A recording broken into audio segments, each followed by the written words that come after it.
When you're used to doing everything in your practice, it can feel overwhelming to even consider asking someone else to help you.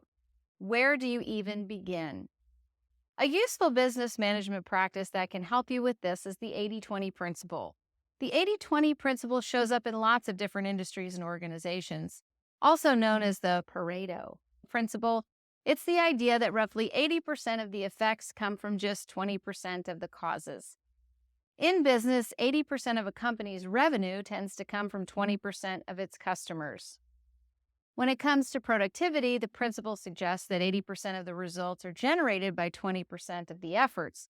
By identifying the most critical tasks that yield the highest impact, you're able to see where you should spend the most time, rather than spreading your efforts out evenly across all tasks.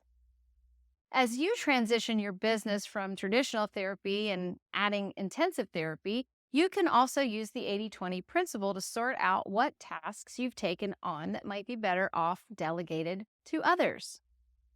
To 80/20 your role, download the chart we've developed to help therapists manage and delegate their time. This chart features 5 technical skill levels across the left-hand side of the page. As the owner, CEO, or president of the therapy practice, your focus is on setting the long-term vision for the practice and guiding it through transitions and growth. Typical tasks at this level include setting the mission, vision, and values of the practice, developing long-term strategic plans and goals, identifying new opportunities for expansion or specialization, establishing partnerships or collaborations with other organizations, and making high-level decisions regarding the direction and the future of the practice.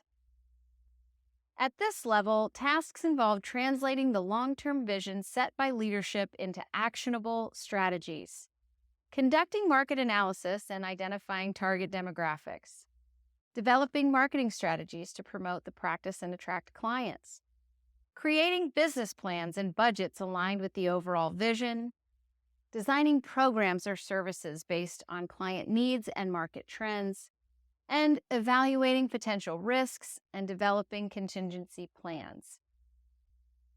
Level 3 involves overseeing day-to-day operations and ensuring that the practice runs smoothly. Typical tasks include managing financial activities such as budgeting, billing, and financial reporting, supervising administrative staff and delegating tasks as needed, handling client scheduling and appointment management, monitoring and evaluating the quality of therapeutic services, and implementing policies and procedures to ensure compliance and efficiency. Level 2, therapists are primarily focused on delivering therapeutic services to clients. Typical tasks would include conducting individual or group therapy sessions, assessing clients' needs and developing treatment plans, providing counseling and support to clients dealing with mental health issues, documenting client progress and maintaining accurate records, collaborating with other healthcare professionals as needed for client care. And finally, level 1. Tasks at this level involve providing support to ensure the smooth functioning of day-to-day operations. Typical tasks would include assisting with administrative tasks such as filing, data entry, and answering phones, managing inventory and ordering supplies for the practice, providing logistical support for client appointments and meetings, assisting therapists with client intake processes and paperwork, and handling basic troubleshooting and technical support for office equipment. Each skill level requires different levels of responsibility, supervision, accountability, complexity, autonomy, and ability. Document the amount of time you spend and the type of tasks you do the next week to give yourself a portrait of your typical work week.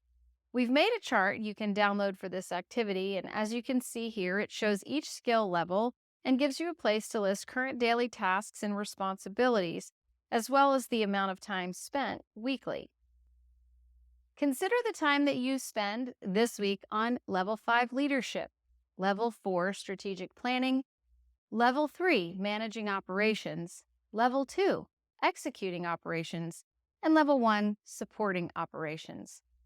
Once you've filled out the chart with everything that you do on a daily basis, you can begin to see the kinds of tasks that you can delegate and how much you gain for the skills that only you or other highly qualified therapists or clinicians in your practice can do. What you choose to delegate will be based on your personal goals for your practice. If you want more time for clients, then you will want to hire or outsource specialists who can support your goals. If you want more time to lead and manage your practice so that it can continue to grow, then you will want to hire more therapists who can take on additional clients. The bottom line is, you can have more time and be more productive, efficient, and satisfied in this work.